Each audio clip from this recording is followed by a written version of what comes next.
Hello, everyone, and welcome back to Stats Chat.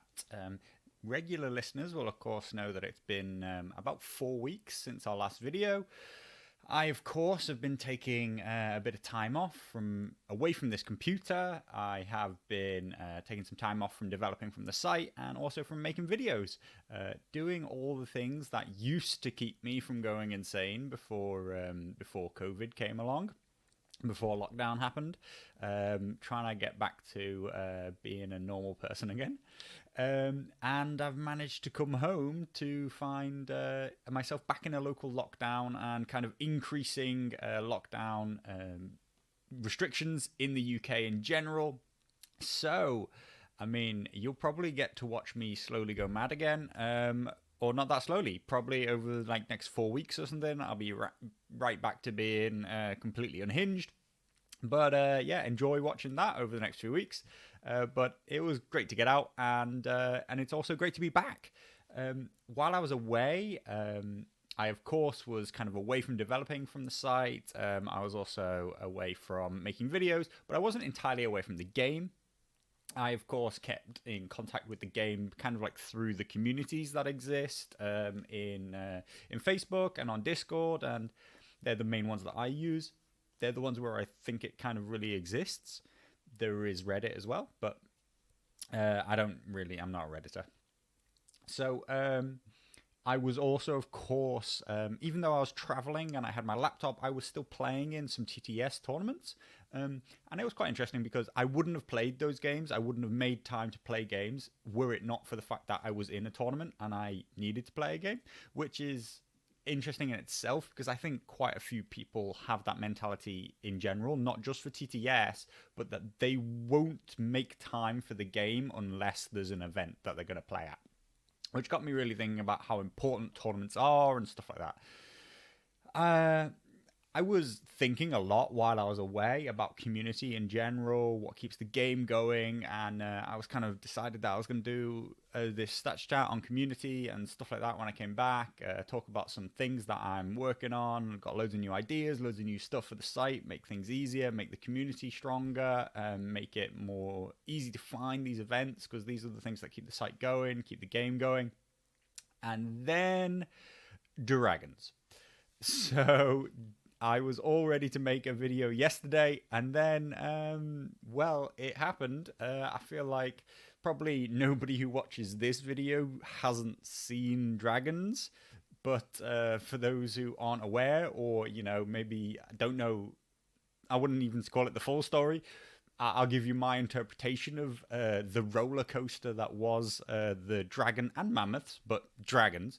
The dragons reveal, which was somebody, a guy in France who runs a big YouTube channel in French. I've never watched it because it's in French. They do 40k and they do A Song of Ice and Fire, as far as I know. Have a lot of viewers, a lot of stuff, have a really strong French community. They're also the people who organised Masters of Westeros 1 and are organising Masters of Westeros 2, which was and is looking to be the biggest and the next biggest A Song of Ice and Fire tournaments ever run. So a really strong community, big community person. He, it believe, was intentionally sent a couple of boxes of mammoths and mother of dragons by Simon. This is what he said after the video. He put them on Facebook that he had them. Then it went into a Facebook Live or YouTube Live video of them being unboxed. I'm pretty sure that video had more people watching it than the Asia Expo in entirety. More people than watched the Gen Con online expo. So it got a lot of community publicity, exposure, shall we call it? And the Discord was blowing up, Facebook was blowing up. So it seems, he said afterwards, it turns out he was sent them, I believe, maybe, and the intention was to reveal them at Essen. He mentioned Essen afterwards. Which, if you don't know, Essen is online this year and it's in like a month's time. So something's gone wrong there, but they're out there. and he's shown all the cards, and we've seen the models before for both the Mammoths and the Dragons and Daenerys. So, but he showed all the rules, all the cards. People were going crazy about both the rules, but also like why this guy had them, because all that kind of stuff wasn't really talked about in the video at all. Why he had them, when they were coming out, all this stuff that people want to know wasn't there. But what we did see was we saw all these great cards. So turns out that maybe that wasn't what Simon intended, unsurprisingly. And that video got removed, so that's gone now. You can't watch the video. Some people that were putting images up on the Facebook group and stuff like that then removed them because that's not what Simon and the video creator want anymore. So they're gone. And yeah, that kind of changed the dynamic. I would say that Discord a lot was talking about the rules, but also like why this guy has them. That was a big question. Does that mean they're coming out? Why are they being shown in this way? It was a bit rushed reveal and stuff like that. So, I mean, it's like they're dragons. We've got dragons. They're coming. We've seen rules. We'll talk about them. Mammoth rules. We'll talk about them. I don't think it's the look that anybody wanted. But, it created a lot of hype and discussion. Just don't think it was quite the discussion they wanted. But anyway, yeah, it's out there. They're out there. Can't put the cat back in the box. Everybody knows what they are. There's a big question about what Simon will do now, because it was possibly going to be one of their really big reveals at Essen or maybe at Masters of Westeros, number 2 or whatever. It had presumably had big plans around it, and now that's going to be a lot lessened by the fact that it's all already been seen. Personally, I would love them to just say, okay, you've seen them, so here's the cards. That would be great, but I really doubt they will. There is a big thing about, so there's the stats builder. I will not be putting them on the stats builder until I have high-res cards. What I will be doing is I will be adding the 2 variants of Daenerys as a commander to the ELO rankings and as somebody that you can submit results against. So if you are proxying her, using her new rules that you have seen, your choice, you can start submitting results against her if that's what you want to do. Because I don't see any reason to not do that, but there are reasons, many and complicated, why I'm not going to put them on the stats builder, partly and mostly because I just don't have high-res images and I'm not going to start double uploading them and stuff like that. So basically, when high-res images come along, which is effectively Simon will release high-res images, then things will move forward for that. So you can't submit an army list, you can't put them in your tournaments, you can't do whatever. But you can submit games against those commanders if you start trying them out. So, yeah, that's just tell you where that is at, be upfront about that part. So let's talk about dragons. I'm sure everybody knows now. So the dragons, there's 3 of them. They all cost 9 points. Drogon's abilities, which we saw way back at the... Did we see it at the Asia Expo, Gen Con? I think it might have been the last thing at Gen Con. Drogon's abilities are identical for all the other dragons, except for the token that it gives to another unit within short range. So, I would say that's... actually, like a couple of people called that. That there are 3 of them, and there are 3 types of tokens, and that's one of the things that they might distinguish them as. And considering we'd seen a tiny bit of the other cards and they looked very similar, I would say you could do more, but that's a very, very difficult balancing act. You're either going to give them different points costs at that point. Effectively, if you make them different, you're making 3 units and you have to balance 3 units. And also then when you consider that, we'll get onto it, but basically you're only ever really going to buy 1 dragon or all 3 dragons. And if you're only ever going to buy 1 dragon, then if you don't balance them perfectly, you'll always have one dragon played and the other two never played.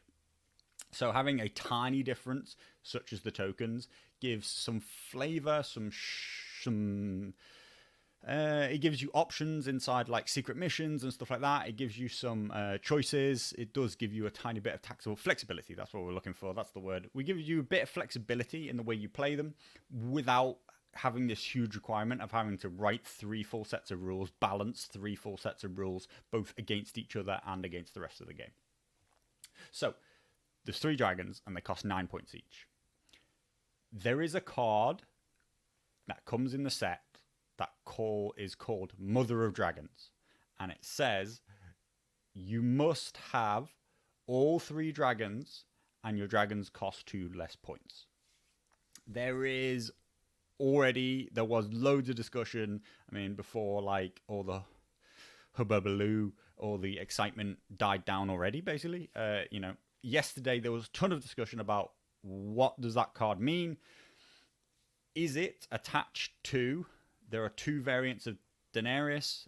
One is an attachment commander, and the other is an NCU commander. The attachment commander is called Daenerys Targaryen, subname Mother of Dragons. The entire box is called Mother of Dragons. There is a card that just says Mother of Dragons. If you have all 3 dragons, actually it says you must have all 3 dragons, and they all cost 2 less points. There is some discussion about what that means. There are a ton of different ways that you could interpret that card. And I'm a little disappointed that there is a ton of just unused space on the card. There's hardly any words on it, and there was loads of space that you could have just written like 2 lines and you would have cleared everything up. I don't know how this has managed to make it through first stage playtesting without somebody saying, why don't we just put the rules on the card? But, what can we do? So the different interpretations could be, right, so they could start with, this is a card that has to be included with Daenerys Targaryen when you play her under her Mother of Dragons variant, which says that Daenerys Targaryen, Mother of Dragons, commander must be fielded with 3 dragons that cost 21 points, because they're all 2 points less. That is one very straightforward answer, and that card is not viable with any other in any other case at all. Just as an aside, if you don't know, the dragons require there to be a variant of Daenerys Targaryen in the army for them to be fielded. There are now 3 variants: a attachment commander, a NCU commander, and the old NCU. They're all called Daenerys Targaryen. So all 3 are viable ways to put dragons in. The next way to interpret it might be that the card is optional. If I'm fielding Daenerys, Mother of Dragons, I can choose to use this card, which says I have to have all 3 dragons and they cost 2 less. So I can field her with 21 points of 3 dragons. Or I can say, I don't want to meet those requirements to gain that benefit, and actually I want to field her with 1 dragon costing me 9 points. There is nothing about that card that says you must use this, as far as I'm concerned. There is another whole third option, which is, other than the fact that it says Mother of Dragons on it, nothing about the rules ever says this is attached to her. You could say that as long as you have 3 dragons in your army, they are minus 2 points each, and they cost 21 for 3. There are discussions about which way it goes. Some people who are supposedly in the know say it's the first option, which is it is a requirement of Daenerys, subname Mother of Dragons, that she must be fielded with triple dragons at 21 points. But, like I say, there are every single post about the dragons had people asking questions about what that card meant and how it was fielded. So that's sloppy in terms of like the rules could and should have been written on the card. If you can't read the card and the rule book, and there aren't any rules there to tell you which way it goes, then like even an FAQ shouldn't have to be there. It should have just been in the rules. Let's park that bit. I think the answer is that it's supposed to be with subname Mother of Dragons. Is the only way that it's played and must be played. It's not optional. But like I say, I really don't know. And that's one of the reasons why they're not going in Stats Builder. Because I don't want people, the promise of Stats Builder is it will never let you build an illegal list. And I don't know what the rule is, so I can't let you build legal lists. So that's not in there. That's why they're not there. One of reasons. Okay. Dragons and Mother of Dragons, are they good? 21 points. Let's assume that she comes with these 3 dragons. She has 3 cards, all of which we've seen, which basically give extra actions, extra attacks, extra stuff to these dragons. She's really all in, though. Assume we're playing 40 points. This is a big caveat. I think she'd actually be really, really strong at 50 because she's invested 21 points into these dragons and she has not very many choices left. She, of course, is an infantry attachment, so you then have to buy an infantry unit to attach her into. So even if we're talking about like Stormcrows or Cutthroats, we're already 26 points into our army before we've made a single choice about anything. There's a question about whether or not there's a future infantry unit, maybe pikemen or freedmen or something like that, that maybe like really opens that up at 40 points. But like I say, at 50, I think that it is a brilliant kind of, you can do whatever you want. There'll be loads of things you can do. But at 40 points, it's very restrictive. You're going to struggle to get your activation count up, even though you've got this cost reduction.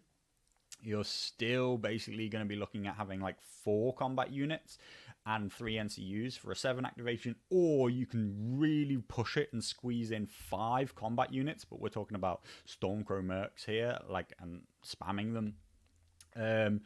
And you can then afford 2 NCUs, so that's that. I will absolutely hold off on deciding whether or not they're strong. Dragons, their existence and what they can do, really, in my mind, needs to be tested on the battlefield. I do think that they are meta shifting in that there are currently some armies that aren't built in a way to take them on, and they will have to adapt if they want to be able to take them on after they come out. Like, there are some armies out there that currently I would field Baratheons currently in a way that have no chance to ever fight dragons. As soon as dragons come out, I have to write my list in a different way that has things that can adapt. So that would be meta changing. That's kind of what I mean by that. Not that they are gonna dominate the meta, but that they will change and shift the meta. And the meta and the lists that you build should always be shifting to change what's out and available and what you're going to face against. So that's her. I'll kind of reserve judgment on her until I've seen dragons in play. But what I do actually think is much bigger and people aren't talking about is Daenerys Targaryen, Queen of Meereen, NCU commander. She comes with some brilliant cards. She comes with Counterplot, Lannister Supremacy in a card form called Targaryen Supremacy, which comes with an additional caveat of allowing you to also make your opponent panicked. You put that anywhere you want. Like, one of the worst things about Lannister Supremacy is your opponent always knows that they're going to have to deal with it when they attack you. So they're attacking you by choice, knowing you have Lannister Supremacy, knowing that it might trigger, blah, blah, blah, blah. This one's like, bam, I have it, and you didn't expect me to. Plus, I already have some really brilliantly high morale units in the terms of Unsullied Swordmasters and stuff like that. More than all that, she's an NCU commander. That is exactly 100% what the Targaryens needed, and I've been asking for forever. It makes a tiny bit of sense why they didn't get one in their last Heroes box now. And I think that is an absolute game changer for them, like massive game changer. Just that she is an NCU commander means that she will probably be their highest rated and best commander in the game. Like, there's almost no doubt about it in my mind. Unless something meteoric changes in the game, fielder with or without dragons, I don't care. She's going to be your most powerful commander choice. Great cards, counterplot, Targaryen supremacy. I forget what the other card is because it's not important. Those two are good enough already. She's gonna be good. So I'm super excited for her because I like NCU commanders and I like Lannisters. So now I can play Targaryen Lannisters. That's the dragons. They're brilliant. Models are nice. I like them, and I think that the Targaryens really need something. I will massively reserve judgment on how powerful the dragons are, but it will, it's gonna be a little bit of a case of like Melisandre or the Stone Thrower and stuff like that, which is, there is already people saying, "Oh my god, they're overpowered. Oh my god, they're terrible. How could I do this? What? How am I ever going to play anymore? My opponent can field dragons. Baratheons are dead. Like, throw them in the bin." It's all an overreaction. The meta will shift and react to it, or at least it needs to. Don't try and keep fielding the same lists, otherwise you will think, "Oh my god, dragons are overpowered," because you haven't put anything in your lists that can deal with them. There is another box though, so let's call the dragons done. There is mammoths. 2 mammoths in the box. They cost 6 points, and they have some quite interesting rules, like really interesting stuff. A trample rule, which is effectively they play ride by attack kind of thing every time they take an action. Interesting, not even activate. So we can swap this quite easily for any kind of maneuver action that we might take off the tactics board, any card which allows us to take an action. You can even do it out of combat. I say even, but actually, in reality, it probably is about the only time when you can. So don't forget, you're going to have to march, and you've got a really big tray, really long tray. You're effectively the size of a war machine. And you have to march throughout the other side of your opponent's unit, clearing a 1-inch distance, because you can't end up within 1 inch. Then you will do, is it D3 plus 1 per number of ranks, wounds to any units that you cross. So I think what's important there is you're going to be trying to like cross 2 units as well, or like that's the ideal situation. The reality of it is that's all going to be very difficult, and the spacing is incredibly important. It will be very technical. I think to use them well requires a lot of technical positioning. A lot of things in this game to be used very, very well require very, very technical positioning. And it can slow the game down a bit, but mostly on TTS, because in person you can do it quite well, though it can be a bit fiddly as models get knocked. But yeah, I think trample in reality mostly has to come out of combat. So it might not be as absolutely as strong as you think it is first, but the amount of ways you can gain extra activations, not activations, actions, any action can become this trample. And I think it really, really will mess with people's lines. It has the side effect, if you don't know, that if it fails a panic check, your opponent doesn't take any wounds, it tramples, and your opponent controls what it does. So it will pivot and then trample his own units. You'll do some damage with that. Great. It's free folk. They won't care that much. Mostly you'll put it way out of position.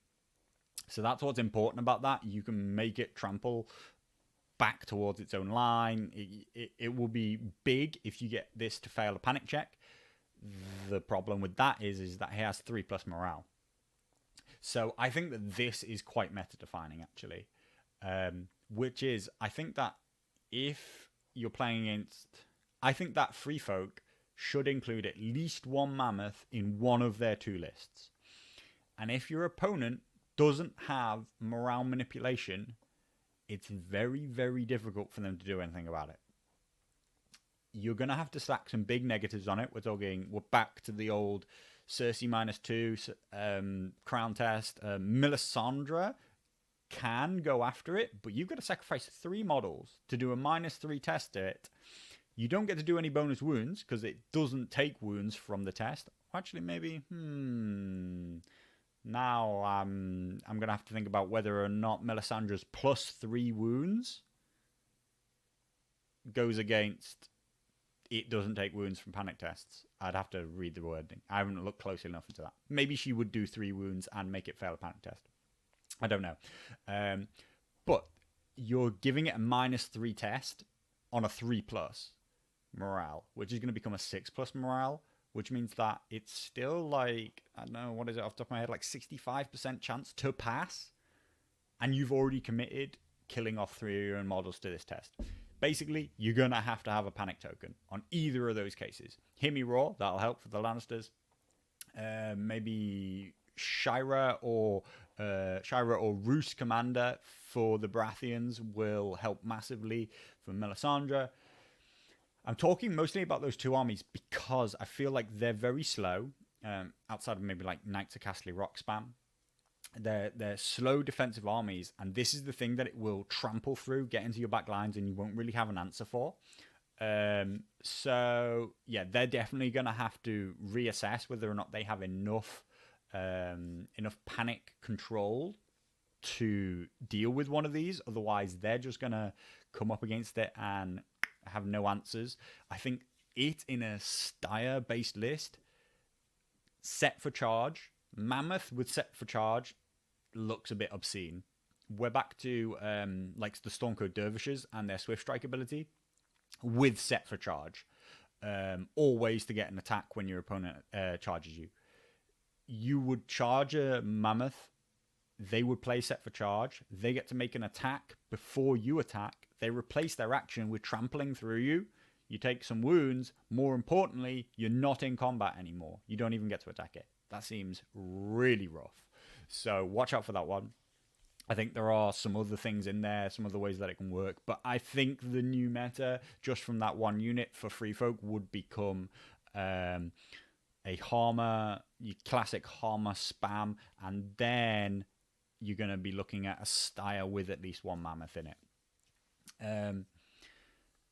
I don't think they're overpowered. I think, again, they're meta changing. So I'm really interested to see them on the table. And again, I think that they require quite a bit of precise positioning from both players. You can use precise positioning to defend yourself because you can make sure that there are places that you can't be marched through. And the Mammoth player is going to have to use some really precise positioning to make sure that he can make these moves. You know, people have said, you know, like people don't rant and rave over ride by attack. Neither as the Brynden card nor as the Targaryen card. Is it a Targaryen card in general or maybe a Drogo card? I forget which one it is. But we don't see it loads of the time. But the Mammoth does it continuously. Way more importantly, it does it out of combat, which is the big one. Which is, in general, to use ride by attack, you have to be very close to your opponent. But it negates that because once it's in combat, it can just walk out of it and trample through your opponents. I like them. I think it's flavorful. I think that if your opponent brings a load of panic-based stuff, ranged panic, big negatives, it's a huge risk to play it. I don't know if it's fully competitive. Similar to Melisandre, similar to your Stone Thrower, again, maybe similar to the Dragons. There will be a lot of hype about it. There are situations where it will dominate you. As soon as your opponent has the right things to deal with it, it's going to go really badly for you. If your opponent can Cersei bomb you with all this stuff, with a Hear Me Roar, like second turn, you've marched up, and then it's just going to trample across your own army, do some wounds, but more importantly, it's just going to like destroy the positioning of your battle line. It's gone off, and that's the kind of thing that competitive players steer away from. They steer away from using stuff that basically a single dice roll can ruin their whole plan.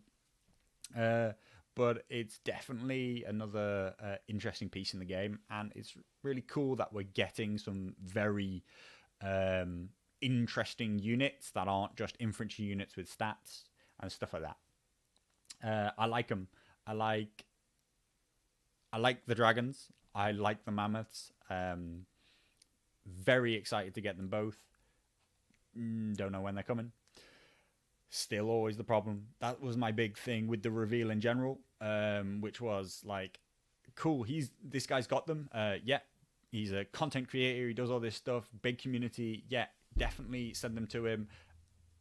He should tell us when they come out. Like, just have him say, like, I know, I think it all went a bit wrong. That's why I think it was not a great look.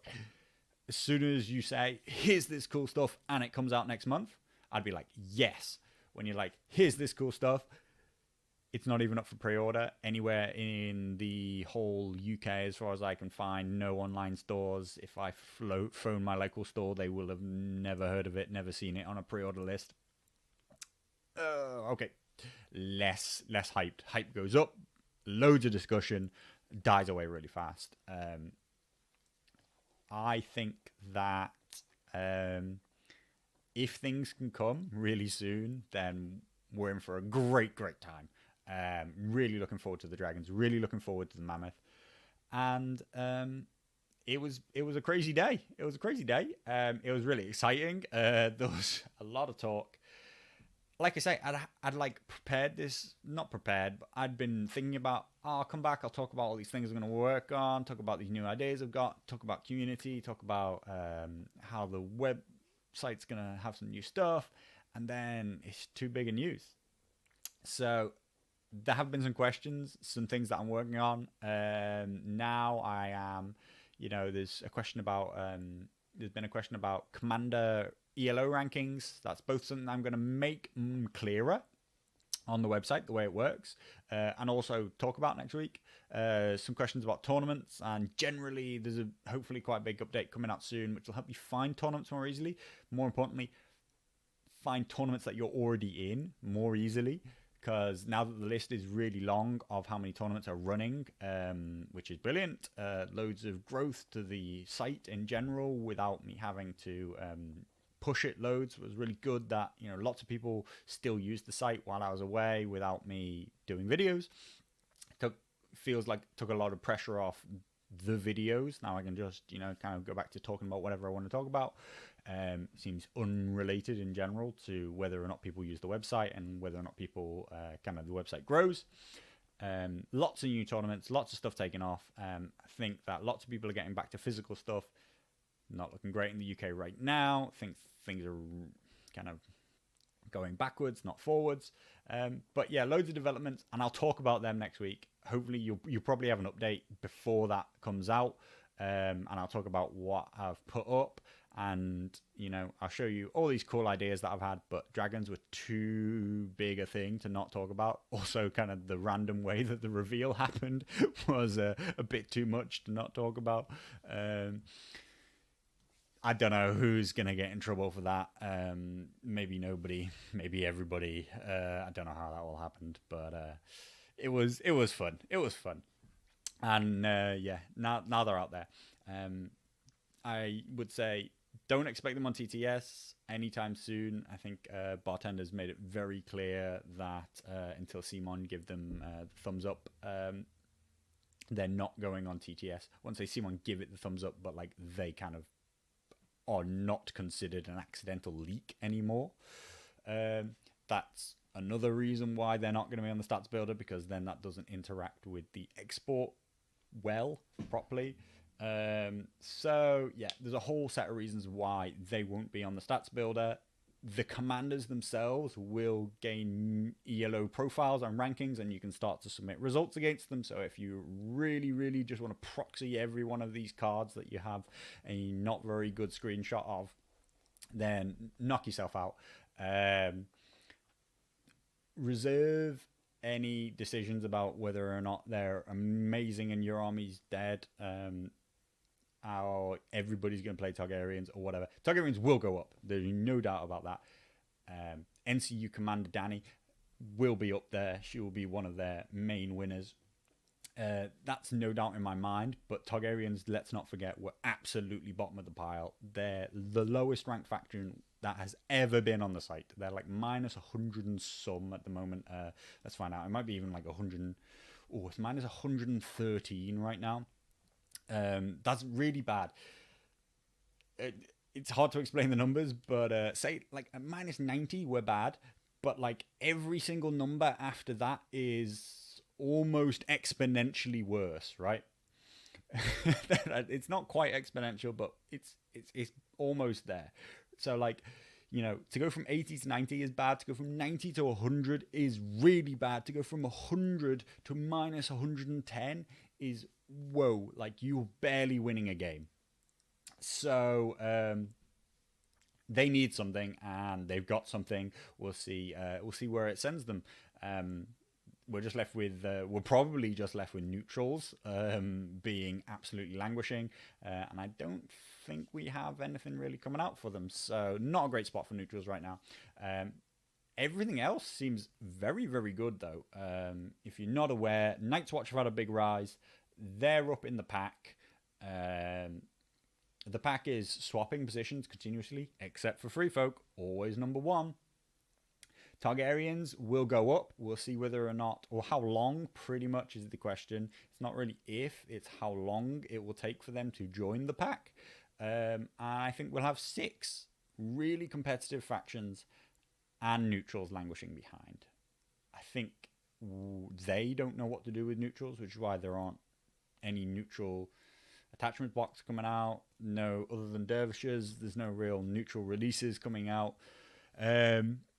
I think neutrals currently are getting sidelined a bit, but that's just unfortunate if you only play neutrals. But if you play neutrals, you're halfway towards buying any faction you want. So maybe you should try somebody else.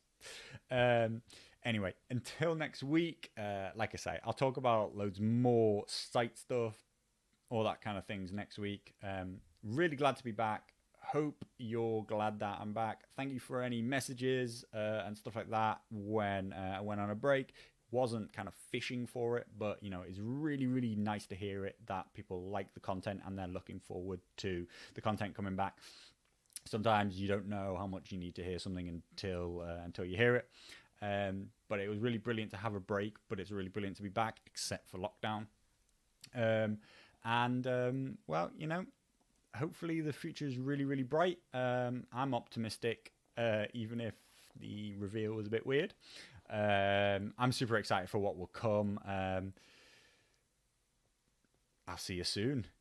Get over to the site, sign up to any tournaments. There's tons of TTS events running. There's tons and tons of physical events getting signed up, which is brilliant. If you're running an event, you want to talk to me or anything like that, it's all on the site, or you can send messages. If you've got any ideas for things that you want on the site, message me, and just watch out for all the content that we'll bring in over the next few weeks. Really happy to be making the content again. So get back involved, get on board, and let's have a really good time. See you soon.